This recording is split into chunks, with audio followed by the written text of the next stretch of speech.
ਦੇਖੋ ਜੀ, ਪਹਿਲੀ ਗੱਲ ਤਾਂ ਕਿ ਇਹ ਜਾਪਾਨ ਦੀ ਬੜੀ ਬਹਾਦਰੀ ਆ ਕਿ ਐਡੇ ਵੱਡੇ ਪੈਂਡੈਮਿਕ ਦੇ ਦੌਰਾਨ ਓਲੰਪਿਕਸ ਜਿਹੜੀ ਉਹਨਾਂ ਨੇ ਕਰਵਾ ਜਿਹੜੇ ਖਿਡਾਰੀ ਸੀ ਉਹਨਾਂ ਦੇ ਪਿਆਰਿਆਂ ਨੂੰ ਵੀ ਨਹੀਂ ਉੱਥੇ ਜਾਣਾ ਜਾ ਸਕੇ। ਉਸ ਗੱਲ ਦੀ ਤਾਂ ਮਾਯੂਸੀ ਜ਼ਰੂਰ ਹੋਈ ਆ, ਪਰ ਐਥਲੀਟਾਂ ਦੀ ਜਿਹੜੀ ਮਿਹਨਤ ਕੀਤੀ ਹੁੰਦੀ ਆ ਖੈਰ ਉਹਨਾਂ ਨੇ ਜ਼ਰੂਰ ਮਤਲਬ ਹਿੱਸਾ ਲਿਆ।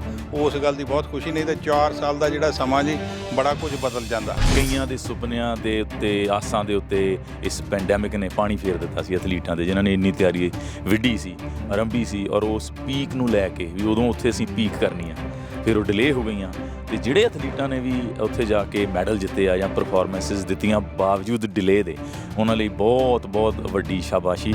ਉੱਥੇ ਕੋਈ ਇਸ ਤਰ੍ਹਾਂ ਦਾ ਸਿਸਟਮ ਸੈਟਅਪ ਹੈਗਾ ਜਿਹਦੇ ਰਾਹੀਂ ਐਥਲੀਟ ਅੱਗੇ ਆਉਂਦੇ ਆ, ਜਾਂ ਐਥਲੀਟ ਆਪਣੀ ਹੀ ਮਿਹਨਤ ਸਦਕਾ, ਆਪਣੀ ਹੀ ਯੋਗਤਾ, ਆਪਣੇ ਪੇਰੈਂਟਸ ਦੀ ਕੰਟਰੀਬਿਊਸ਼ਨ ਦੇ ਨਾਲ ਹੀ ਜਿੱਥੇ ਤੱਕ ਪਹੁੰਚ ਸਕਦੇ ਆ ਪਹੁੰਚਦੇ ਆ ਜੀ? ਦੇਖੋ ਜੀ, ਜੇ ਗੱਲ ਕਰੀਏ ਆਪਾਂ ਪ੍ਰਪੋਰਸ਼ਨੇਟ ਪਾਪੂਲੇਸ਼ਨ ਦੀ, ਕਿ ਜਿੰਨੀ ਪਾਪੂਲੇਸ਼ਨ ਆ ਉਹਦੇ ਹਿਸਾਬ ਨਾਲ ਖੇਡਾਂ ਦੇ ਵਿੱਚ ਆਪਣੀ ਪਾਰਟੀਸਪੇਸ਼ਨ ਗਰਾਊਂਡ ਲੈਵਲ ਤੋਂ ਹੈਗੀ ਆ, ਤਾਂ ਆਪਾਂ ਕਹਿ ਸਕਾਂਗੇ ਨਹੀਂ। ਉਹ ਇਸ ਤਰ੍ਹਾਂ ਨਾਲ ਆ ਕਿ ਪਹਿਲੀ ਗੱਲ ਤਾਂ ਰਿਸੋਰਸਿਸ ਨਹੀਂ ਹੈਗੇ ਦੂਰ ਦਰਾੜ ਦੇ ਖੇਤਰਾਂ 'ਚ, ਜਿੱਥੇ ਕਿ ਟੈਲੈਂਟ ਜ਼ਿਆਦਾ ਆ, ਜਿੱਥੇ ਕਿ ਹੋਰ ਡਿਸਟਰੈਕਸ਼ਨਸ ਨਹੀਂ ਬੱਚਿਆਂ ਨੂੰ, ਸਿਰਫ ਉਹ ਖੇਡਾਂ ਨਾਲ ਹੀ ਆਪਣਾ ਟਾਈਮ ਹੋਰ ਬਤੀਤ ਕਰਦੇ ਆ। ਉੱਥੋਂ ਵੀ ਨਿਕਲਦੇ ਐਥਲੀਟ ਬਹੁਤ, ਜਿੱਦਾਂ ਆਪਾਂ ਨਾਰਥ ਈਸਟ 'ਚੋਂ ਕਹਿ ਲਈਏ, ਉੱਥੇ ਹੁਣ ਇੱਦਾਂ ਨਿਕਲ ਰਹੇ ਸਪੈਸ਼ਲੀ ਵੇਟ ਲਿਫਟਰਸ ਆ। ਤੁਸੀਂ ਜਦੋਂ ਉੱਥੇ ਕਹਿ ਲਓ ਬਈ ਛੋਟੇ ਹੁੰਦੇ ਹੋ, ਜਦੋਂ ਤੁਸੀਂ ਖੇਡਾਂ ਸ਼ੁਰੂ ਕੀਤੀਆਂ, ਤੁਸੀਂ ਆਪਣੇ ਸਫ਼ਰ ਬਾਰੇ ਦੱਸੋ ਵੀ ਤੁਹਾਨੂੰ ਕਿਵੇਂ ਕੋਈ ਸਪੋਰਟ ਮਿਲੀ ਸੀ, ਜਾਂ ਤੁਸੀਂ ਆਪਣੇ ਆਪ ਹੀ ਇਸ ਪਾਸੇ ਵੱਲ ਨੂੰ ਗਏ ਆ? ਦੇਖੋ ਇੱਦਾਂ ਜੀ, ਸਪੋਰਟ ਤਾਂ ਜਿਹੜੀ ਆ ਉਹ ਬਾਅਦ 'ਚ ਮਿਲਦੀ ਆ, ਪਹਿਲਾਂ ਤਾਂ ਜਿਹੜਾ ਇਹ ਸ਼ੌਂਕ ਆਪਣੇ ਆਪ ਹੀ ਪੈਦਾ ਕਰਨਾ ਪੈਂਦਾ। ਚੈਨਲ ਪੰਜਾਬੀ ਤੋਂ ਅਲਬਰਟਾ ਵੀਕਲੀ ਦੇਖ ਰਹੇ ਸਮੂਹ ਦਰਸ਼ਕਾਂ ਨੂੰ ਕੁਲਮੀਤ ਸਿੰਘ ਵੱਲੋਂ ਨਿੱਘੀ ਜੀ ਆਇਆਂ। ਵਾਹਿਗੁਰੂ ਜੀ ਕਾ ਖਾਲਸਾ, ਵਾਹਿਗੁਰੂ ਜੀ ਕੀ ਫਤਿਹ। ਦੋਸਤੋ, ਇਸ ਵਾਰ ਅਲਬਰਟਾ ਵੀਕਲੀ ਦੇ ਵਿੱਚ ਅਸੀਂ ਤੁਹਾਡੇ ਸਾਹਮਣੇ ਇੱਕ ਅਜਿਹੇ ਸ਼ਖਸ ਨਾਲ ਗੱਲਬਾਤ ਕਰਨ ਜਾ ਰਹੇ ਹਾਂ ਜਿਹੜੇ ਖੁਦ ਖਿਡਾਰੀ ਰਹੇ ਨੇ। ਕਾਰਨ ਇਹ ਆ ਕਿ ਥੋੜ੍ਹੇ ਦਿਨ ਹੋਏ ਆ ਓਲੰਪਿਕਸ ਹੋ ਕੇ ਹਟੀਆਂ ਨੇ, ਵੱਖਰੇ ਵੱਖਰੇ ਦੇਸ਼ਾਂ ਨੇ ਮੈਡਲ ਜਿੱਤੇ ਆ। ਭਾਰਤ ਵਰਸ਼ ਲਈ ਵੀ ਲੋਕ ਅਕਸਰ ਜਦੋਂ ਓਲੰਪਿਕਸ ਆਉਂਦੀ ਆ ਤੇ ਉਦੋਂ ਇਹ ਗੱਲਬਾਤ ਹੋਣੀ ਸ਼ੁਰੂ ਹੋ ਜਾਂਦੀ ਆ ਵੀ ਭਾਰਤ ਵਰਸ਼ ਕੋਈ ਮੈਡਲ ਜਿੱਤੇਗਾ। ਇੱਕ ਮੈਡਲ ਜਿਹਦੇ 'ਤੇ ਹਮੇਸ਼ਾ ਅੱਖ ਰਹਿੰਦੀ ਸੀਗੀ ਭਈ ਹਾਕੀ ਦੇ ਵਿੱਚ ਮੈਡਲ ਜਿੱਤਿਆ ਜਾਏਗਾ ਕਿ ਨਹੀਂ ਜਿੱਤਿਆ ਜਾਏਗਾ, ਉਹ ਹੁਣ ਮੈਡਲ ਭਾਵੇਂ ਇੱਕ ਮੈਡਲ ਮਿਲਿਆ, ਹਾਕੀ ਦੇ ਵਿੱਚ ਵੀ ਮਿਲਿਆ, ਪਰ ਉਹਦਾ ਲੋਕਾਂ ਨੂੰ ਜੋਸ਼ ਜਿਹੜਾ ਉਹ ਬਹੁਤ ਜ਼ਿਆਦਾ ਆ। ਔਰ ਦੂਸਰੇ ਪਾਸੇ ਇੱਕ 골ਡ ਮੈਡਲ ਵੀ ਮਿਲਿਆ ਕਿ ਹਾਂ ਬਈ ਨੀਰਜ ਚੋਪੜਾ ਜਿਹੜਾ ਉਹ ਜੈਵਲਿਨ ਥਰੋ ਵਿੱਚ ਲੈ ਗਿਆ। ਪਰ ਜੇ ਆਪਾਂ ਦੇਖੀਏ ਵੀ ਜਿੱਥੇ ਦੇਸ਼ ਦੀ ਆਬਾਦੀ ਏਡੀ ਜ਼ਿਆਦਾ ਹੋਵੇ ਔਰ ਮੈਡਲ ਇੰਨੇ ਥੋੜ੍ਹੇ ਮਿਲਣ, ਉਹਦੇ 'ਤੇ ਥੋੜ੍ਹੀ ਜਿਹੀ ਨਿਰਾਸ਼ਾ ਹੁੰਦੀ ਹੈ। ਥੋੜ੍ਹੀ ਨਹੀਂ, ਕਾਫੀ ਨਿਰਾਸ਼ਾ ਹੁੰਦੀ ਹੈ। ਔਰ ਬਹੁਤ ਸਾਲਾਂ ਤੋਂ ਲੋਕ ਇਹੀ ਕੰਪੈਰੀਜ਼ਨ ਕਰਦੇ ਤੁਰੇ ਆ ਰਹੇ ਨੇ। ਸੋ ਅੱਜ ਜਿਹੜੀ ਗੱਲਬਾਤ ਕਰਾਂਗੇ ਉਹ ਸਰਦਾਰ ਜਸਵੰਤ ਸਿੰਘ ਡੋਗਰਾ, ਜਿਹੜੇ ਹਾਫ ਸਟੈਪ ਜੰਪ ਕਰਦੇ ਰਹੇ ਨੇ ਖੁਦ ਵੀ, ਔਰ ਇਹਨਾਂ ਦੀ ਵਾਈਫ ਏਸ਼ੀਆ ਦੀ ਚੈਂਪੀਅਨ ਰਹੀ ਹੈ ਜੀ ਡਿਸਕਸ ਥਰੋ ਦੇ ਵਿੱਚ, ਨੀਲਮ ਡੋਗਰਾ। ਅੱਜ ਉਹ ਸਾਡੇ ਨਾਲ ਤੇ ਇੱਥੇ ਨਹੀਂ ਹੈ ਕਿਉਂਕਿ ਉਹ ਕਿਤੇ ਹੋਰ ਕੰਮਕਾਰ ਦੇ ਵਿੱਚ ਬਿਜ਼ੀ ਸੀ, ਪਰ ਜਸਵੰਤ ਡੋਗਰਾ ਹੋਰਾਂ ਨੂੰ ਬੇਨਤੀ ਕੀਤੀ ਕਿ ਉਹਨਾਂ ਦੇ ਨਾਲ ਅੱਜ ਗੱਲਬਾਤ ਕੀਤੀ ਜਾਵੇ। ਜਸਵੰਤ ਜੀ, ਜੀ ਆਇਆਂ ਨੂੰ। ਸਤਿ ਸ਼੍ਰੀ ਅਕਾਲ ਜੀ। ਵਾਹਿਗੁਰੂ ਜੀ ਕਾ ਖਾਲਸਾ, ਵਾਹਿਗੁਰੂ ਜੀ ਕੀ ਫਤਿਹ। ਡੋਗਰਾ ਸਾਹਿਬ, ਓਲੰਪਿਕ ਹੋ ਕੇ ਹਟੀ ਆ ਜੀ, ਤੇ ਤੁਸੀਂ ਉਹਦੇ ਬਾਰੇ ਦੱਸੋਗੇ ਜਰਾ ਕਿ ਕਿਵੇਂ ਮਹਿਸੂਸ ਕਰ ਰਹੇ ਆ? ਦੇਖੋ ਜੀ, ਪਹਿਲੀ ਗੱਲ ਤਾਂ ਕਿ ਇਹ ਜਾਪਾਨ ਦੀ ਬੜੀ ਬਹਾਦਰੀ ਆ ਕਿ ਐਡੇ ਵੱਡੇ ਪੈਂਡੈਮਿਕ ਦੇ ਦੌਰਾਨ ਓਲੰਪਿਕਸ ਜਿਹੜੀ ਉਹਨਾਂ ਨੇ ਕਰਵਾਤੀ। ਕੁਛ ਕੇਸਿਸ ਵੀ ਹੋਏ ਉੱਥੇ, ਹੈ ਨਾ, ਬਟ ਵਧੀਆ ਤਰੀਕੇ ਨਾਲ ਨਿਬੇੜਿਆ ਉਹਨਾਂ ਨੇ ਸਾਰਾ ਕੁਛ ਅਤੇ ਕਰਵਾ ਦਿੱਤਾ। ਬਹੁਤ ਵੱਡੀ ਬਹਾਦਰੀ ਹੈ ਇਹਨਾਂ ਲੋਕਾਂ ਦੀ।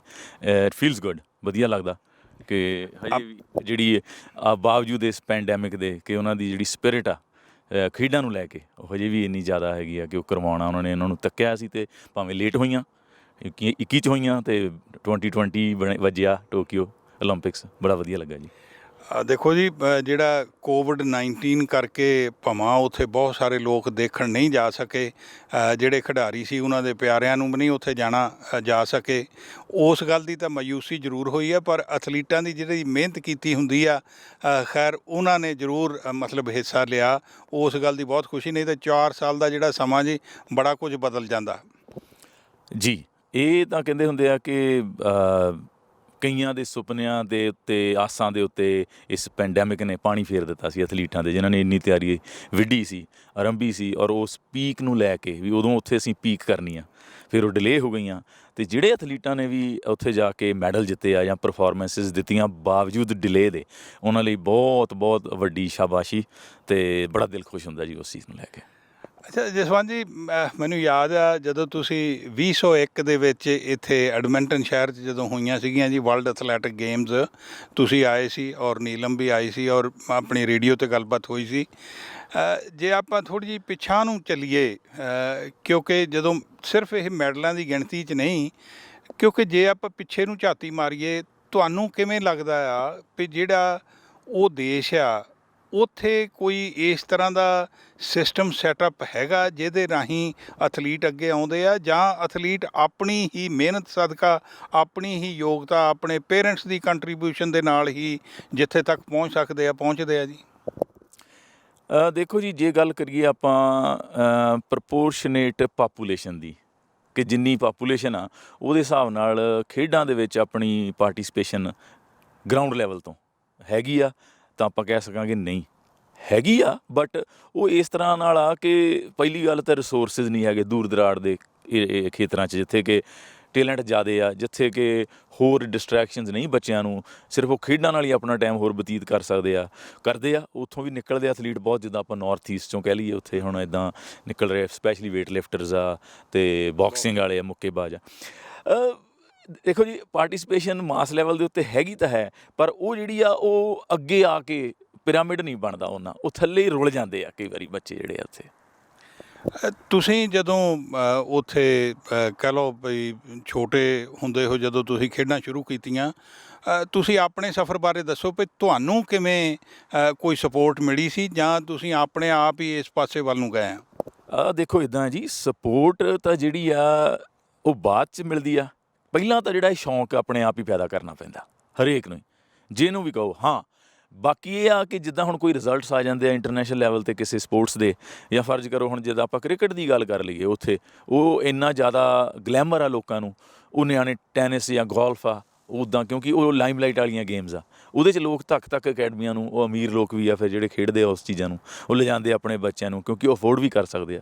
ਜਿਹੜੀਆਂ ਖੇਡਾਂ ਹੈਗੀਆਂ ਗਰਾਊਂਡ ਲੈਵਲ ਦੀਆਂ, ਜਿਹਨੂੰ ਕਹਿੰਦੇ ਦੌੜਨਾ, ਉਹਦੇ ਲਈ ਕੀ ਚਾਹੀਦਾ ਤੁਹਾਨੂੰ? ਨੰਗੇ ਪੈਰੀ ਵੀ ਲੋਕ ਸ਼ੁਰੂ ਕਰ ਲੈਂਦੇ ਦੌੜਨਾ ਆਪਣੇ ਸ਼ੌਂਕ ਨਾਲ, ਜਾਂ ਕਹਿ ਲਓ ਕੋਈ ਹੋਰ ਇੰਡੀਵਿਜੂਅਲ ਸਪੋਰਟਸ ਆ ਜਿਹਦੇ 'ਚ ਤੁਹਾਨੂੰ ਕੋਈ ਬਹੁਤ ਜ਼ਿਆਦਾ ਇਨਫਰਾਸਟਰਕਚਰ ਦੀ ਲੋੜ ਨਹੀਂ ਹੁੰਦੀ, ਉਹ ਤਾਂ ਪਹਿਲਾਂ ਤੁਹਾਨੂੰ ਆਪਣੇ ਸ਼ੌਂਕ ਨਾਲ ਆਪ ਹੀ ਸ਼ੁਰੂ ਕਰਨਾ ਪੈਂਦਾ ਹੈ। ਸਪੋਰਟ ਤਾਂ ਬਾਅਦ 'ਚ ਹੀ ਆਉਂਦੀ ਜਦੋਂ ਤੁਸੀਂ ਕਿਸੇ ਇੱਕ ਲੈਵਲ 'ਤੇ ਪਹੁੰਚ ਜਾਂਦੇ ਆ।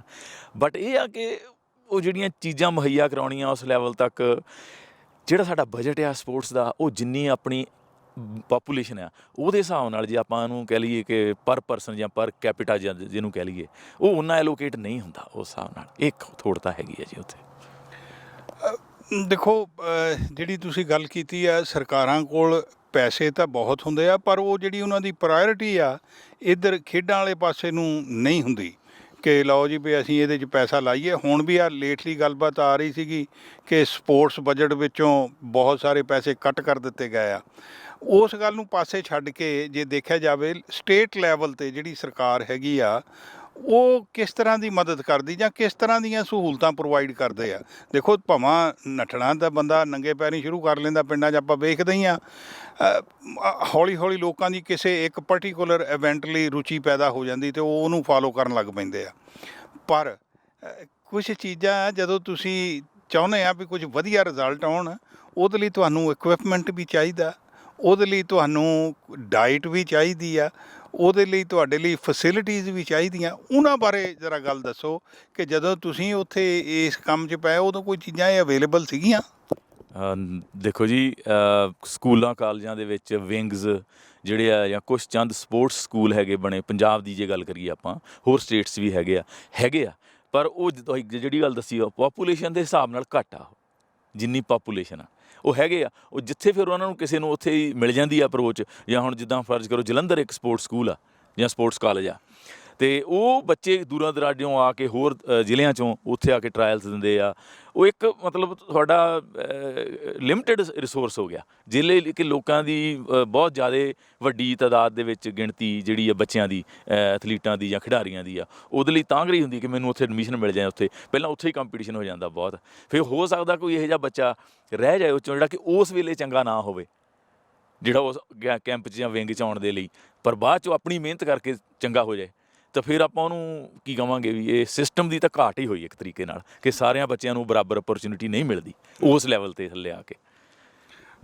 ਮੈਨੂੰ ਥੋੜ੍ਹੀ ਜਿਹੀ ਜਿਹਦਾ ਗੱਲ ਯਾਦ ਆ, ਜਦੋਂ ਨੀਲਮ ਹੋਰੀ ਇੱਥੇ ਆਏ ਸੀਗੇ 2001 ਦੇ ਵਿੱਚ, ਅਤੇ ਉਹਨਾਂ ਗੱਲ ਦੱਸੀ ਸੀ ਵੀ ਐਕਸਰਸਾਈਜ਼ ਕਰਨ ਲਈ ਕੋਈ ਇਕੁਇਪਮੈਂਟ ਨਹੀਂ ਸੀ ਹੁੰਦਾ, ਵੇਟ ਲਿਫਟਿੰਗ ਜਿਹੜੀ ਆ ਉਹ ਕਿਸ ਤਰ੍ਹਾਂ ਕੀਤੀ ਜਾਂਦੀ ਸੀ। ਜ਼ਰਾ ਉਹਦਾ ਥੋੜ੍ਹਾ ਜਿਹਾ ਜ਼ਿਕਰ ਜ਼ਰੂਰ ਕਰੋ, ਦੱਸੋ ਤਾਂ ਸਹੀ ਵੀ ਜਿਹੜੀਆਂ ਚੈਲੰਜਸ ਜਿਹੜੇ ਕਿਸ ਤਰ੍ਹਾਂ ਦੇ ਆਉਂਦੇ ਐਥਲੀਟਾਂ ਨੂੰ। ਉਹ ਬਿਲਕੁਲ ਆਉਂਦੇ ਆ ਜੀ ਚੈਲੰਜਸ, ਕਿਉਂਕਿ ਜਿਹੜਾ ਇਲੀਟ ਲੈਵਲ ਦੇ ਉੱਤੇ ਜਾ ਕੇ ਜਿਹੜੀ ਤੁਸੀਂ ਪਰਫੋਰਮੈਂਸ ਦੇਣ ਲਈ ਜਿਹੜਾ ਲੋੜੀਂਦਾ ਇਕੁਇਪਮੈਂਟ ਆਪਰੇਟਸ ਜਾਂ ਜਿਹੜੀਆਂ ਚੀਜ਼ਾਂ ਹੁੰਦੀਆਂ ਆ, ਉਹ ਤੁਹਾਨੂੰ ਸ਼ੁਰੂ ਤੋਂ ਹੀ ਮਿਲਣੀਆਂ ਚਾਹੀਦੀਆਂ, ਤਾਂ ਕਿ ਤੁਸੀਂ ਉਸ ਲੈਵਲ ਤੱਕ ਪਹੁੰਚ ਸਕੋ, ਤੁਹਾਨੂੰ ਉਸ ਚੀਜ਼ ਦੀ ਫੀਲ ਸ਼ੁਰੂ ਤੋਂ ਹੀ ਹੋਵੇ। ਸ਼ੁਰੂ ਤੋਂ ਬੜੀਆਂ ਤੰਗੀਆਂ ਤੁਰਸ਼ੀਆਂ ਆਉਂਦੀਆਂ ਜੀ, ਜੁਗਾੜ ਹੀ ਬਣਾ ਕੇ ਕਰਨੇ ਪੈਂਦੇ ਆ। ਕੋਚਿਸ ਨੇ, ਐਥਲੀਟਾਂ ਨੇ, ਜਾਂ ਹੋਰ ਕਹਿ ਲਓ ਜਿਹੜੇ ਸਪੋਰਟਸ ਵਾਲੇ ਹੈਗੇ ਆ, ਉਹਨਾਂ ਨੇ ਸਾਰਿਆਂ ਨੇ ਜੱਦੋ-ਜਹਿਦਾਂ ਕਰਕੇ ਆਪਣੇ ਆਪਣੇ ਜੁਗਾੜ ਬਣਾ ਕੇ, ਜਾਂ ਕਿਸੇ ਪ੍ਰਾਈਵੇਟ ਲੋਕਾਂ ਦੀ ਮਦਦ ਲੈ ਕੇ, ਕਈ ਕਿਸੇ ਨੂੰ ਸ਼ੌਕ ਆ, ਕੋਈ ਪੁਰਾਣੇ ਸਪੋਰਟਸਮੈਨ ਆ, ਉਹਨਾਂ ਨੇ ਆਪਣੀ ਗੇਮ ਨੂੰ ਅੱਗੇ ਕਰਨ ਲਈ ਵੱਧ ਕੇ ਇਕੱਠੇ ਪੈਸੇ ਪਾ ਕੇ ਅਕੈਡਮੀ ਖੋਲ੍ਹਤੀ, ਜਾਂ ਅਕੈਡਮੀ ਨਾ ਕਹਿ ਲਓ, ਛੋਟਾ ਜਿਹਾ ਕਲੱਬ ਖੋਲ੍ਹਤਾ ਜਿੱਥੇ ਉਹ ਸਪੋਰਟ ਕਰਦੇ ਆ, ਪਰ ਉਹ ਇੰਡੀਵਿਜੂਅਲ ਲੈਵਲ 'ਤੇ ਹੀ ਆ। ਬਟ ਜੇ ਕਹੋ ਤੁਸੀਂ ਵੀ ਸਰਕਾਰਾਂ ਵੱਲੋਂ ਗਰਾਊਂਡ ਲੈਵਲ 'ਤੇ ਉਨੀਆਂ ਜ਼ਿਆਦਾ ਫੈਸਿਲਿਟੀਜ਼ ਆ, ਉਹ ਮੈਨੂੰ ਲੱਗਦਾ ਹਜੇ ਵੀ ਉਹ ਉੱਥੇ ਕੀ ਆ ਕੰਮ। ਲੀਟ ਲੈਵਲ 'ਤੇ ਉੱਤੇ ਜਾ ਕੇ ਨੈਸ਼ਨਲ 'ਚ ਚਲੇ ਜਾਂਦੇ ਤੁਸੀਂ, ਜਾਂ ਸਟੇਟ ਲੈਵਲ ਤੋਂ ਉੱਤੇ ਚਲੇ ਜਾਂਦੇ ਆ, ਫਿਰ ਤਾਂ ਤੁਹਾਨੂੰ ਕੈਂਪ ਮਿਲ ਜਾਂਦੇ ਆ, ਜਾਂ ਚੰਗੇ ਕੋਚ ਮਿਲ ਜਾਂਦੇ ਆ, ਚੰਗੀ ਖੁਰਾਕ ਮਿਲ ਜਾਂਦੀ ਆ, ਇਕੁਇਪਮੈਂਟ ਮਿਲ ਜਾਂਦਾ, ਬਟ ਗਰਾਊਂਡ ਲੈਵਲ 'ਤੇ ਹਜੇ ਵੀ ਘਾਟ ਆ। ਮੈਂ ਇੱਕ ਦਿਨ ਇੱਕ ਵੀਡੀਓ ਦੇਖ ਰਿਹਾ ਸੀਗਾ ਜੀ YouTube ਦੇ ਉੱਤੇ, ਇੱਕ ਆਪਣਾ ਨੌਜਵਾਨ ਜਿਹੜਾ 100 ਮੀਟਰ ਦੀ ਦੌੜ ਲਾਉਂਦਾ, ਮੇਰੇ ਖਿਆਲ ਜਲੰਧਰ ਤੋਂ ਹੀ ਆ, ਉਹਦੇ ਫਾਦਰ ਮੇਰੇ ਖਿਆਲ ਪੁਲਿਸ 'ਚ ਆ, ਅਤੇ ਉਹ ਨੌਜਵਾਨ ਦੱਸ ਰਿਹਾ ਸੀਗਾ ਵੀ ਉਹਨੂੰ ਮਤਲਬ ਹੁਣ ਦੇਖੋ ਜਿਹੜਾ ਬੰਦਾ ਪ੍ਰੈਕਟਿਸ ਕਰਦਾ ਅਤੇ ਉਹਨੂੰ ਨਿੱਤ ਦਿਨ ਉਹਦੀ ਜੁੱਤੀ ਟੁੱਟਦੀ ਆ, ਥੋੜ੍ਹੇ ਸਮੇਂ ਬਾਅਦ ਉਹ ਬੂਟ ਲੈਣ ਦੇ ਹੀ ਪੈਸੇ ਚੰਗੇ ਖਰਚ ਆਉਂਦੇ ਆ, ਉਹੋ ਹੀ ਨਹੀਂ ਦਵਾ ਸਕਦੇ, ਅਤੇ ਫਿਰ ਰਿਜ਼ਲਟ ਕਿੱਧਰੋਂ ਆਉਣਗੇ ਜੀ? ਜੀ ਬਿਲਕੁਲ। ਪਹਿਲੀ ਗੱਲ ਤਾਂ ਇੱਕ ਇਹ ਹੈ ਜੀ ਕਿ ਆਪਣੇ, ਮੈਨੂੰ ਲੱਗਦਾ ਹੁਣ ਦਾ ਤਾਂ ਮੈਨੂੰ ਪਤਾ ਨਹੀਂ ਕਿ ਕਿਤੇ ਸ਼ਾਪਸ 'ਤੇ ਵੀ ਅਵੇਲੇਬਲ ਹੋਣ ਸਪਾਈਕਸ ਦੀ, ਜਿਹੜੀ ਦਾ ਗੱਲ ਕੀਤੇ ਆ ਪਰਟੀਕੂਲਰਲੀ ਤੁਸੀਂ ਐਥਲੀਟਸ ਲਈ ਕਿਹਾ, ਜਿੱਦਾਂ ਕਿੱਲਾਂ ਵਾਲੇ ਬੂਟ ਜਿਹਨੂੰ ਕਹਿ ਦਿੰਦੇ ਆਪਾਂ ਸਪਾਈਕਸ, ਉਹ ਮਿਲਦੇ ਨਹੀਂ ਸੀ ਜੀ ਪਹਿਲਾਂ। ਹੁਣ ਵੀ ਸ਼ਾਇਦ ਮੈਨੂੰ ਨਹੀਂ ਲੱਗਦਾ ਕਿ ਆਮ ਹੀ ਮਿਲਦੇ ਹੋਣਗੇ, ਉਹ ਤੁਹਾਨੂੰ ਸਪੈਸ਼ਲਿਟੀ ਸ਼ਾਪਸ ਦੇ ਕਿਤੇ ਦਿੱਲੀ, ਬੰਬੇ, ਬੰਗਲੌਰ ਜਾ ਕੇ ਲੱਭਣੇ ਪੈਂਦੇ, ਜਾਂ ਕਿਤੇ ਬਾਹਰਲੇ ਸੱਜਣ ਨੂੰ ਕਹਿਣਾ ਪੈਂਦਾ ਕਿਸੇ ਨੂੰ ਕਿ ਭੇਜਿਓ ਜੀ ਇੱਥੋਂ, ਫਿਰ ਉਹ ਪ੍ਰੋਪਰ ਢੰਗ ਨਾਲ ਆਏ ਕਿ ਨਹੀਂ ਆਏ, ਤੁਹਾਡੇ ਪੈਰ ਦੇ ਮੁਤਾਬਕ ਆਏ ਕਿ ਨਹੀਂ ਆਏ। ਔਖਾ ਇਹ ਹੈ ਜੀ, ਘਾਟ ਇਸ ਚੀਜ਼ ਦੀ ਬਹੁਤ, ਅਤੇ ਮੁਸ਼ਕਿਲ ਆ। ਅੱਛਾ, ਜਦੋਂ ਹੁਣ ਆਪਾਂ ਇਹਨਾਂ ਗੱਲਾਂ ਨੂੰ ਕੰਪੈਰੀਜ਼ਨ ਇੱਕ ਉਹ ਹਾਕੀ ਦਾ ਕਰਦੇ ਹਾਂ, ਮੈਨੂੰ ਬੜੀ ਹੈਰਾਨੀ ਹੋਈ ਜਦੋਂ ਇਸ ਗੱਲ ਦਾ ਪਤਾ ਲੱਗਾ ਕਿ ਹਾਕੀ ਦੀਆਂ ਜਿਹੜੀਆਂ ਲੜਕੀਆਂ ਦੀ ਅਤੇ ਲੜਕਿਆਂ ਦੀ ਟੀਮ ਸੀ, ਇਹਨੂੰ ਸਪੋਰਟ ਉੜੀਸਾ ਦੀ ਸਰਕਾਰ ਕਰ ਰਹੀ ਸੀ। ਨਵੀਨ ਪਟਨਾਇਕ ਹੋਰਾਂ ਨੇ ਇਨੀਸ਼ੀਏਟਿਵ ਲਿਆ। ਬਿਲਕੁਲ ਜੀ, ਗੱਲ ਤੁਹਾਡੀ ਸਹੀ ਆ, ਤੁਹਾਡੇ ਸਾਹਮਣੇ ਹੀ ਆ, ਜੱਗ ਜ਼ਾਹਰ ਆ, ਔਰ ਇਸ ਗੱਲ ਨੂੰ ਕੋਈ ਡਿਨਾਈ ਵੀ ਨਹੀਂ ਕਰ ਰਿਹਾ, ਜਾਂ ਕਹਿੰਦੇ ਹੁੰਦੇ ਨਾ ਕੋਈ ਜਿਹੜੀ ਆਪੋਜੀਸ਼ਨ ਵਾਲੇ ਆ ਜਾਂ ਕੋਈ ਹੋਰ ਆ, ਉਹ ਉਹਨੂੰ ਇਹ ਵੀ ਨਹੀਂ ਕਹਿ ਰਹੇ ਕਿ ਨਹੀਂ ਇਹ ਗਲਤ ਗੱਲ ਆ। ਬਿਲਕੁਲ ਸਹੀ ਗੱਲ ਆ ਜੀ ਇਹ, ਕਿਉਂਕਿ ਉੱਥੋਂ ਦੇ ਜਿਹੜੇ ਕਾਫੀ ਹਾਕੀ ਖਿਡਾਰੀ ਆ, ਜਿਹੜੇ ਕਿ ਰੂਰਲ ਏਰੀਆਜ਼ ਦੇ ਉੱਥੋਂ ਦੇ, ਜਾਂ ਕਈ ਆਦੀਵਾਸੀ ਏਰੀਏ ਦੇ ਹੈਗੇ ਆ, ਜਾਂ ਉਹ ਬਹੁਤ ਹੈਗੇ ਆ, ਤਾਂ ਉੱਥੇ ਚੰਗਾ ਬੇਸ ਹੈਗਾ ਆ ਜਿਹੜਾ ਆਪਣਾ ਹਾਕੀ ਦਾ, ਅਤੇ ਇਸ ਕਰਕੇ ਉਹਨਾਂ ਨੂੰ ਸ਼ੌਂਕ ਵੀ ਆ, ਅਤੇ ਉਹਨਾਂ ਨੇ ਇਸ ਕਰਕੇ ਉਸ ਚੀਜ਼ ਦੀ ਕੀਤੀ। ਬਿਲਕੁਲ ਠੀਕ ਗੱਲ ਆ ਜੀ ਇਹ। ਜਿਹੜੇ ਹੁਣ ਆਪਣੇ ਜਿਵੇਂ ਤੁਸੀਂ ਹਾਫ ਸਟੈਪ ਜੰਪ ਦੇ ਵਿੱਚ ਸੀਗੇ, ਉਹਦੇ 'ਚ ਜਿਹੜਾ ਤੁਹਾਡੀ ਤਾਂ ਮੈਨੂੰ ਪਤਾ ਕਿ ਸ਼ਾਇਦ ਮਸਲ ਪੁੱਲ ਹੋ ਗਿਆ ਸੀ, ਜਿਹਦਾ ਕਰਕੇ ਤੁਸੀਂ ਛੱਡ ਦਿੱਤਾ ਸੀ ਜੀ? ਹਾਂਜੀ, ਮੈਂ ਟ੍ਰਿਪਲ ਜੰਪ ਕਰਦਾ ਸੀ ਜੀ। ਪਹਿਲਾਂ ਇੰਜਰੀਜ਼ ਆਈਆਂ ਬਹੁਤ, ਕਿਉਂਕਿ ਕੱਚੇ ਪੱਕੇ ਜਗ੍ਹਾ ਜਿੱਦਾਂ ਦੀ ਵੀ ਮਿਲਣੀ ਉੱਥੇ ਕਰ ਲੈਣੀ, ਇਨੀਸ਼ੀਅਲੀ ਇੰਜਰੀਜ਼ ਆ ਗਈਆਂ, ਫਿਰ ਰੀਕੂਪਰੇਟ ਕਰਕੇ ਮਾੜਾ ਮੋਟਾ ਉਹਨਾਂ ਨੂੰ ਠੀਕ ਠਾਕ ਕਰਕੇ ਆਪੇ ਉਹ ਕੀ ਕਹਿੰਦੇ ਹੁੰਦੇ ਪੁਲਸਟ ਬੰਨ੍ਹ ਲਈ, ਜਾਂ ਉਹ ਪੱਟੀਆਂ ਬੰਨ੍ਹ ਲਈਆਂ, ਗਰਮ ਹਲਦੀ ਬੰਨ੍ਹ ਲਈ, ਕਰਾ ਕੇ ਠੀਕ ਕਰਕੇ ਮੇਰੇ ਫਿਰ ਮੈਂ ਲੌਂਗ ਜੰਪ ਸ਼ੁਰੂ ਕਰਤਾ ਸੀਗਾ ਜੀ। ਫਿਰ ਮੈਂ ਜੂਨੀਅਰ ਦਾ ਰੈਕੋਰਡ ਕੀਤਾ ਨੈਸ਼ਨਲ ਦਾ, ਹਾਂਜੀ, ਉਹ ਵੀ ਜਿੱਤੀ। ਅਤੇ ਫਿਰ ਬਟ ਉਸ ਤੋਂ ਬਾਅਦ ਫਿਰ ਮੇਰੇ ਜ਼ਿਆਦਾ ਇੰਜਰੀ ਆ ਗਈ, ਮੇਰਾ ਹੈਮਸਟਰਿੰਗ ਮਸਲ ਜਿਹੜਾ ਉਹ ਬਿਲਕੁਲ ਡਿਟੈਚ ਹੀ ਹੋ ਗਿਆ ਸੀਗਾ ਜੀ ਇੱਕ ਕੰਪੀਟੀਸ਼ਨ ਦੇ ਵਿੱਚ, ਅਤੇ ਫਿਰ ਉਹ ਮੇਰੇ ਤੋਂ ਕੰਟੀਨਿਊ ਨਹੀਂ ਹੋ ਸਕਿਆ ਇੰਨਾ ਜ਼ਿਆਦਾ। ਫਿਰ ਤੁਸੀਂ ਕੋਚਿੰਗ? ਫਿਰ ਕੋਚਿੰਗ ਵੱਲ ਜੀ ਆਏ, ਫਿਰ ਕਾਫੀ ਲੰਮਾ ਸਮਾਂ ਜਿਹੜੀ ਹੈ ਕੋਚਿੰਗ ਕੀਤੀ ਐਥਲੀਟਸ ਦੀ। ਅੱਛਾ, ਆਪਣੇ ਜਿਹੜੀ ਜੀ ਉਹ ਲੜਕੀ ਹੁਣ ਆਈ ਆ ਡਿਸਕਸ ਥਰੋ ਦੇ ਵਿੱਚ, ਤੁਸੀਂ ਮੈਨੂੰ ਦੱਸਿਆ ਸੀਗਾ ਵੀ ਬਹੁਤ ਸਾਰੇ ਹੈ ਜਿਹੜੇ ਹੁਣ ਗਾਂ ਕੈਪੇਬਲ ਲੋਕ ਹੈਗੇ ਆ, ਔਰ ਉਹ ਲੜਕੀ ਲੱਗਦਾ ਜੀ ਵੀ ਜਦੋਂ ਉਹਨੇ ਕੁਆਲੀਫਾਈ ਕੀਤਾ ਬੜੀ ਖੁਸ਼ੀ ਹੋਈ ਇਸ ਗੱਲ ਦੀ। ਨੀਰਜ ਚੋਪੜੇ ਨੇ ਵੀ ਲੋਕ ਘੱਟੋ ਘੱਟ ਫਾਈਨਲ ਦੇ ਵਿੱਚ ਤਾਂ ਆਏ ਨੇ, ਕੁਆਲੀਫਾਈ ਕੀਤੇ ਆ। ਹੁਣ ਉਹਦੀ 6ਵੀਂ ਜਗ੍ਹਾ ਰਹਿ ਗਈ। ਉਹਦੇ ਬਾਰੇ ਤੁਸੀਂ ਕੀ ਆਖੋਗੇ ਕਿ ਗਾਂ ਨੂੰ ਬਣਦਾ ਜੀ ਉਹਨਾਂ ਦਾ ਮੈਡਲ ਦਾ ਚਾਂਸ? ਬਿਲਕੁਲ ਜੀ, ਇਸ ਤਰ੍ਹਾਂ ਕਿ ਉਹਦਾ ਪਹਿਲੀ ਓਲੰਪਿਕ ਸੀ ਅਤੇ ਇੰਨਾ ਐਕਸਪੀਰੀਅੰਸ ਵੀ ਨਹੀਂ ਹੁੰਦਾ। ਮੇਰੇ ਜਾਚੇ ਜਿਹੜੀ ਉਹਨੇ ਮਿਸਟੇਕ ਕੀਤੀ ਆ ਥੋੜ੍ਹੀ ਜਿਹੀ, ਇੱਕ ਉਹਨੂੰ ਜਿਹੜਾ ਕੰਪੀਟੀਸ਼ਨ ਆਪਣਾ ਕੁਆਲੀਫਿਕੇਸ਼ਨ ਰਾਊਂਡ ਸੀ ਉਹਦੇ 'ਚ ਉਹਨੂੰ ਤੀਜੀ ਥਰੋ ਨਹੀਂ ਸੀ ਲੈਣੀ ਚਾਹੀਦੀ। ਉੱਥੇ ਥੋੜ੍ਹਾ ਜਿਹਾ ਐਕਸਟਰਾ ਜ਼ੋਰ ਲੱਗ ਗਿਆ ਉਹਦਾ, ਕਿਉਂਕਿ ਕੁਛ ਸੈਂਟੀਮੀਟਰ ਹੀ ਵਧਾਏ ਉਹਨੇ ਆਟੋਮੈਟਿਕ ਕੁਆਲੀਫਿਕੇਸ਼ਨ ਦੇ ਚੱਕਰ 'ਚ। ਅਤੇ ਜਿੱਦਾਂ ਜੇ ਉਹ ਵਾਚ ਕਰਦੇ ਹੁੰਦੇ ਕੋਚਿਸ ਵੀ ਉਹਨਾਂ ਦੇ, ਅਤੇ ਜਾਂ ਆਪ ਵੀ ਉਹ ਦਿਮਾਗ 'ਤੇ ਉਹ ਉਨੀ ਜਿਹੀ ਉਹਨੇ ਸੈਕਿੰਡ ਥਰੋ ਦੇ ਵਿੱਚ ਲਾ ਲਈ ਸੀ 63 ਸਮਥਿੰਗ 97 ਸਮਥਿੰਗ, ਉਹਦੇ ਲਈ ਇਨਫ ਸੀ ਉਹ ਫਾਈਨਲ 'ਚ ਆਉਣ ਲਈ। ਅਤੇ ਸ਼ਾਇਦ ਉਹ ਕਿਤੇ ਲਾਗੇ ਬੰਨੇ ਥਰਡ ਮੈਡਲ 'ਚ ਤੱਕ ਪਹੁੰਚ ਪਾਉਂਦੀ ਜੇ ਉਹਨੂੰ ਕੰਜ਼ਰਵ ਕਰ ਲੈਂਦੀ ਕਿਉਂਕਿ ਐਕਸਪੀਰੀਅੰਸ ਨਹੀਂ ਸੀ ਅਜੇ, ਅਤੇ ਜਾਂ ਨਹੀਂ ਉਹਨੂੰ ਗਾਈਡੈਂਸ ਪ੍ਰੋਪਰ ਮਿਲੀ, ਜਾਂ ਕਿਸੇ ਨੇ ਨਹੀਂ ਕਿਹਾ। ਬਟ ਉਹ ਬਹੁਤ ਵਧੀਆ ਐਫਰਟ ਹੈ ਜੀ, ਫਸਟ ਐਕਸਪੋਜਰ ਦੇ ਉੱਤੇ ਪਹਿਲੀ ਓਲੰਪਿਕਸ ਦੇ ਵਿੱਚ ਇਸ ਲੈਵਲ 'ਤੇ ਆ ਕੇ ਅੱਛੀ ਥਰੋ ਲਾਈ ਆ ਉਹਨੇ। ਬਟ ਜੇ ਉਹ ਆਪਣਾ ਬੈਸਟ ਜਿਹੜਾ ਉੱਥੇ ਇੰਡੀਆ 'ਚ ਕਰਕੇ ਆਈ ਸੀ ਰਿਪੀਟ ਕਰ ਜਾਂਦੀ ਅਤੇ ਮੈਡਲ ਦੀ ਦਾਅਵੇਦਾਰ ਹੋ ਸਕਦੀ ਸੀ। ਅੱਛਾ, ਜਸਵੰਤ ਇਹ ਦੱਸੋ ਵੀ ਜਿਹੜਾ ਇੱਥੇ ਕੈਨੇਡਾ ਆ ਜਾਂ ਬਾਹਰਲੇ ਦੇਸ਼ ਹੋਰ ਜਿਹੜੇ ਵੀ ਆਪਾਂ ਕਈ ਵਾਰੀ ਕੰਪੈਰੀਜ਼ਨ ਜਦੋਂ ਉਹਨਾਂ ਨਾਲ ਕਰਦੇ, ਹੁਣ ਕੈਨੇਡਾ ਦੀ ਤਾਂ ਆਬਾਦੀ ਬੜੀ ਥੋੜ੍ਹੀ ਆ, ਇੱਥੇ ਵੀ ਸਰਕਾਰਾਂ ਮੇਰਾ ਨਹੀਂ ਖਿਆਲ ਵੀ ਐਥਲੀਟਾਂ ਨੂੰ ਉਨੇ ਪੈਸੇ ਦਿੰਦੀਆਂ ਜਾਂ ਕੋਈ ਹੋਰ ਗੱਲਬਾਤ ਆ, ਪਰ ਇਹਨਾਂ ਦੇ ਮੈਡਲ ਜਿਹੜੇ ਆ ਉਹ ਭਾਰਤ ਨਾਲੋਂ ਜ਼ਿਆਦਾ ਆਉਂਦੇ ਜੀ। ਦੇਖੋ ਜੀ, ਮੈਂ ਤੁਹਾਨੂੰ ਇੱਕ ਗੱਲ ਦੱਸਾਂ, ਜਿਹੜਾ ਜੇ ਆਪਾਂ ਸਰੀਰਕ ਬਣਤਰ ਦੀ ਗੱਲ ਕਰੀਏ, ਅਤੇ ਜਿਹੜੇ ਯੂਰੋਪੀਅਨ ਜਿਹੜੀ ਰੇਸ ਆ ਉਹ ਸਰੀਰਕ ਤੌਰ ਦੇ ਉੱਤੇ ਵੈਸੇ ਤਕੜੀ ਹੈ ਜੀ ਏਸ਼ੀਅਨ ਰੇਸ ਨਾਲੋਂ, ਇਹ ਗੱਲ ਜੱਗ ਜ਼ਾਹਰ ਆ। ਅਤੇ ਮੋਸਟਲੀ ਇੱਥੇ ਯੂਰੋਪੀਅਨ ਸੈਟਲਰਸ ਹੀ ਆ। ਇੱਕ ਤਾਂ ਉਹ ਗੱਲ ਆ ਗਈ। ਬਾਕੀ ਜਿਹੜੀ ਆ ਕਿ ਤਾਂ ਹੀ ਜਿਹੜੀ ਤੁਹਾਨੂੰ ਮੈਂ ਗੱਲ ਕੀਤੀ ਆ, ਫਿਰ ਉਹ ਜਿਹੜਾ ਇੱਕਾ ਦੁੱਕਾ ਮੈਡਲ ਜਾਂ ਬਹੁਤ ਘੱਟ ਇੰਨੀ ਪਾਪੂਲੇਸ਼ਨ 'ਚੋਂ ਮੈਡਲ ਆਉਣੇ, ਉਹ ਇੱਕ ਐਕਸਟਰਾ ਹਿਊਮਨ ਐਫਰਟ ਕਰਕੇ ਉਹ ਬੱਚੇ ਬਹੁਤ ਜ਼ਿਆਦਾ ਮਿਹਨਤ ਕਰਕੇ ਉਹਨਾਂ ਨੇ ਆਪਣੇ ਆਪ ਨੂੰ, ਆਪਣੇ ਹੁਨਰ ਨੂੰ ਜਾਂ ਆਪਣੀ ਟੈਕਨੀਕ ਨੂੰ, ਆਪਣੀ ਸਕਿੱਲ ਨੂੰ ਉੱਥੇ ਤੱਕ ਸ਼ਿੰਗਾਰਿਆ ਕਿ ਉਹਨਾਂ ਦੇ ਨਾਲ ਕੰਪੀਟ ਕਰਨ ਦੇ ਕਾਬਲ ਹੋ ਕੇ ਆਏ। ਜਿਹੜੀ ਤੁਸੀਂ ਗੱਲ ਬਾਕੀ ਕੀਤੀ ਉਹੀ ਜਿਹੜੀ ਮੈਂ ਤੁਹਾਨੂੰ ਦੱਸੀ, ਕਿਉਂਕਿ ਉਹ ਬੇਸਿਕ ਤੌਰ ਦੇ ਉੱਤੇ ਤਕੜੇ ਲੋਕ ਆ ਇੱਥੇ, ਕਿਉਂਕਿ ਬੇਸਿਕਲੀ ਡਾਈਟ ਸ਼ੁਰੂ ਤੋਂ ਬਚਪਨ ਤੋਂ ਜਿਹੜੀ ਕਿ ਆਪਾਂ ਨੂੰ ਪ੍ਰੋਟੀਨ ਰਿਚ ਡਾਈਟ ਚਾਹੀਦੀ ਹੁੰਦੀ ਆ, ਉਹ ਬਚਪਨ ਤੋਂ ਹੀ ਇਹਨਾਂ ਦੇ ਆਮ ਘਰਾਂ 'ਚ ਹਾਊਸ ਹੋਲਡ ਡਾਈਟ ਦਾ ਹੀ ਫਰਕ ਬਹੁਤ ਹੈ ਜੀ, ਬੇਸਿਕ ਡਾਈਟ ਦਾ ਤੁਹਾਨੂੰ ਪਤਾ ਹੀ ਇਸ ਗੱਲ ਦਾ। ਹੁਣ ਜੇ ਕਹਿ ਲਓ ਵੀ ਦੁੱਧ ਦਹੀਂ ਜਾਂ ਰੋਟੀਆਂ ਦੇ ਨਾਲ ਪਰੌਂਠਿਆਂ ਨਾਲ ਹੀ ਇਕੱਲੀ ਮਤਲਬ ਸਿਹਤ ਬਣਦੀ ਹੋਵੇ ਤਾਂ ਉਹ ਨਹੀਂ ਬਣ ਸਕਦੀ ਹੈ ਨਾ। ਉਹ ਫਰਕ ਹੈਗਾ ਜਿਹੜਾ ਬੇਸ ਦਾ। ਬਾਕੀ ਰਹੀ ਗੱਲ ਜਿਹੜੀ ਤੁਸੀਂ ਕਹੀ ਹੈ ਮੈਡਲ ਜ਼ਿਆਦਾ ਆਉਣ ਦੀ, ਉਹੀ ਤੁਹਾਨੂੰ ਦੱਸਿਆ, ਇੱਕ ਤਾਂ ਫਿਜ਼ੀਕਲ ਦੇ ਉਹਦੇ ਤੌਰ 'ਤੇ, ਦੂਜਾ ਆਪਣੇ ਆਪ ਹੀ ਸ਼ੌਂਕ ਹੈ ਜੀ ਲੋਕਾਂ ਨੂੰ। ਇੱਥੇ ਲੋਕ ਜੋਬਸ ਕਰਕੇ ਵੀ ਨਾਲ, ਹਰੇਕ ਬੰਦਾ, ਹਰੇਕ ਐਥਲੀਟ ਕੋਈ ਜੋਬ ਕਰਦਾ ਤੁਸੀਂ ਦੇਖਿਓ, ਔਰ ਇਹ ਜੋਬ ਇੱਦਾਂ ਨਹੀਂ ਕਿ ਨਾਂ ਲਈ ਹਾਜ਼ਰੀ ਲਵਾਈ ਜਿੱਦਾਂ ਇੰਡੀਆ 'ਚ ਆ ਵੀ ਗੌਰਮੈਂਟ ਜੋਬ ਮਿਲੀ ਉਹ ਆ ਤੁਸੀਂ ਹਾਜ਼ਰੀ ਲਾਈ, ਸਿਰਫ ਸਪੋਰਟਸ ਵਾਲੇ ਫਰੀ ਆ। ਨਹੀਂ ਜੀ ਨਹੀਂ, ਬਹੁਤ ਵੱਡੀ ਘਾਲਣਾ। ਜੇ ਤੁਸੀਂ ਇਸ ਗੱਲ ਨੂੰ ਹੁਣ ਥੋੜ੍ਹਾ ਜਿਹਾ ਛੂਹਿਆ ਤਾਂ ਮੇਰਾ ਉੱਥੇ ਹੁਣ ਥੋੜ੍ਹਾ ਜਿਹਾ ਜਾਊਗਾ। ਜਿਹੜੇ ਆਪਣੇ ਲੋਕ ਰੌਲਾ ਪਾਉਂਦੇ ਨੇ ਜੀ ਇਨਫਰਾਸਟਰਕਚਰ ਦੀ ਘਾਟ ਆ ਜਾਂ ਸਪੋਰਟ ਦੀ ਘਾਟ ਆ ਜਾਂ ਉਹ ਥੋੜ੍ਹੀ ਜਿਹੀ ਗਲਤ ਹੈ ਉੱਥੇ ਗੱਲ। ਉੱਥੇ ਦੇ ਹਿਸਾਬ ਨਾਲ ਉੱਥੇ ਐਥਲੀਟਸ ਨੂੰ ਫਰੀ ਟਾਈਮ ਇੰਨਾ ਪ੍ਰੋਵਾਈਡ ਕੀਤਾ ਜਾਂਦਾ ਜਿਹੜਾ ਕਿ ਉਹ ਇੱਥੇ ਬਹੁਤ ਮੁਸ਼ਕਿਲ ਆ, ਅਤੇ ਉਹ ਹੈਗਾ ਬਹੁਤ ਵੱਡੀ ਸਪੋਰਟ ਆ ਉੱਥੇ ਉਸ ਲੈਵਲ ਦੇ ਉੱਤੇ ਲੈਵਲ 'ਤੇ ਤੁਹਾਨੂੰ ਕੰਮ ਵੀ ਨਹੀਂ ਕਰਨਾ ਪੈਂਦਾ, ਸਿਰਫ ਸਪੋਰਟਸ ਕਰੋ। ਔਰ ਇਹਨਾਂ ਮੁਲਕਾਂ 'ਚ ਕਿਤੇ ਵੀ, ਈਵਨ USA 'ਚ ਚਲੋ ਪ੍ਰੋਫੈਸ਼ਨਲ ਹੈਗੇ ਆ, ਤੁਹਾਨੂੰ ਸਪੋਂਸਰ ਮਿਲ ਜਾਂਦੇ ਆ। ਕੈਨੇਡਾ ਦੇ ਵਿੱਚ ਤਾਂ ਸਪੋਂਸਰ ਵੀ ਹੈ ਨਹੀਂ ਇੰਨੇ ਜੀ, ਕਿਉਂਕਿ ਆਈਸ ਹਾਕੀ ਨੂੰ ਹੀ ਹੈ ਸਾਰਾ ਕੁਛ, ਇਹ ਜਿੱਦਾਂ ਆਪਣੇ ਕ੍ਰਿਕਟ ਨੂੰ ਉੱਥੇ ਆ। ਬਟ ਇਸ ਲੈਵਲ ਦੇ ਉੱਤੇ ਫਿਰ ਲੋਕ ਤਕੜੇ ਆ ਜੀ, ਉਹ ਆਪਣੀ ਕਮਿਟਮੈਂਟ ਦੇ ਹਿਸਾਬ ਨਾਲ ਹੀ ਅਤੇ ਆਪਣੇ ਉਹ ਬਲਬੂਤੇ ਦੇ ਉੱਤੇ ਹੀ ਕਰਦੇ ਆ। ਮੈਨੂੰ ਯਾਦ ਆ ਜਦੋਂ 2000 ਦੀ ਓਲੰਪਿਕ ਹੋਈ ਅਤੇ ਡੇਨੀਅਲ ਏਗਾਲੀ ਜਿਹੜਾ ਨਾਈਜੀਰੀਆ ਤੋਂ ਆਇਆ ਹੋਇਆ ਰੈਸਲਰ ਸੀਗਾ, ਉਹ ਇੱਥੇ ਰਹਿ ਗਿਆ ਸੀ ਅਤੇ ਉਹਨੇ ਜਦੋਂ ਮੈਡਲ ਉੱਥੇ ਜਿੱਤਿਆ ਅਤੇ ਕੈਨੇਡਾ ਨੇ ਬੜੀ ਉਸ ਵੇਲੇ ਖੁਸ਼ੀ ਇਸ ਗੱਲ ਦੀ ਹੋਈ ਸੀ। ਹੁਣ ਆਪਾਂ ਦੇਖ ਰਹੇ ਹਾਂ ਇੱਥੋਂ ਦੇ ਜਿਹੜੇ ਨੌਜਵਾਨ ਆ, ਈਵਨ 200 ਮੀਟਰ ਅਤੇ 100 ਮੀਟਰ ਦੇ ਵਿੱਚ ਜਿਹੜਾ ਮੈਡਲ ਜਿੱਤਿਆ ਹੈਗਾ ਜੀ, ਉਹ ਜਾਂ ਰਿਲੇ ਰੇਸ ਦੇ ਵਿੱਚ ਵੀ ਆ, ਉਹ ਜ਼ਰੂਰੀ ਨਹੀਂ ਵੀ ਨਾਰਥ ਅਮਰੀਕਨ ਹੀ ਆ। ਹਾਂਜੀ ਹਾਂਜੀ, ਉਹ ਬਾਹਰਲਿਆਂ ਦੇਸ਼ਾਂ ਤੋਂ ਆਏ ਹੋਏ ਕਈ ਲੋਕ ਹੈਗੇ ਆ ਜਿਹੜੇ ਪਾਰਟੀਸਪੇਟ ਕਰਕੇ ਵਿਨ ਕਰ ਰਹੇ ਨੇ। ਬਿਲਕੁਲ ਗੱਲ ਤੁਹਾਡੀ ਸਹੀ ਹੈ ਜੀ, ਤਾਂ ਹੀ ਮੈਂ ਕਿਹਾ ਨਾ। ਪਰ ਜੇ ਤੁਸੀਂ ਦੇਖ ਕੇ ਕੱਢ ਕੇ ਹਿਸਟੋਰੀਕਲ ਡਾਟਾ ਦੇਖੋ ਤਾਂ ਫਿਰ ਰੇਸ ਜਿਹਨੂੰ ਕਹਿ ਦਈਏ ਆਪਾਂ, ਜਿਹੜੀ ਹਿਊਮਨ ਐਥਨਿਕ ਰੇਸ ਆ, ਉਹ ਉਹੀ ਆ ਜਿਹੜੇ ਕਿ ਸਪ੍ਰਿੰਟਾਂ ਦੇ ਵਿੱਚ ਚੰਗੇ ਆ, ਜਿਹੜੇ ਆਪਾਂ ਕਹਿ ਲਈਏ ਕਿ ਅਫਰੀਕਨ ਲੋਕ ਆ, ਜਾਂ ਆਪਣੇ ਜਮੇਕਾ ਤੋਂ ਆ ਗਏ ਹੈ ਨਾ, ਕੈਰੀਬੀਅਨਸ ਦੇ ਐਥਲੀਟ ਆ, ਉਹਨਾਂ ਦੀ ਬਣਤਰ ਉਸ ਹਿਸਾਬ ਨਾਲ ਉਹ ਬਣੀ ਉਹਨਾਂ ਇਵੈਂਟਾਂ ਲਈ ਆ। ਉਹ ਸਪੀਡ, ਉਹਨਾਂ ਦੇ ਮਸਲ ਉੱਦਾਂ ਦੇ ਆ ਕੁਦਰਤੀ ਤੌਰ ਦੇ ਉੱਤੇ, ਉਹ ਹੈ ਤਾਂ ਉਹ ਉੱਥੋਂ ਦੇ ਹੀ ਆ। ਵੀ ਜੇ ਤੁਸੀਂ ਕਹੋ ਕਿ ਕੋਈ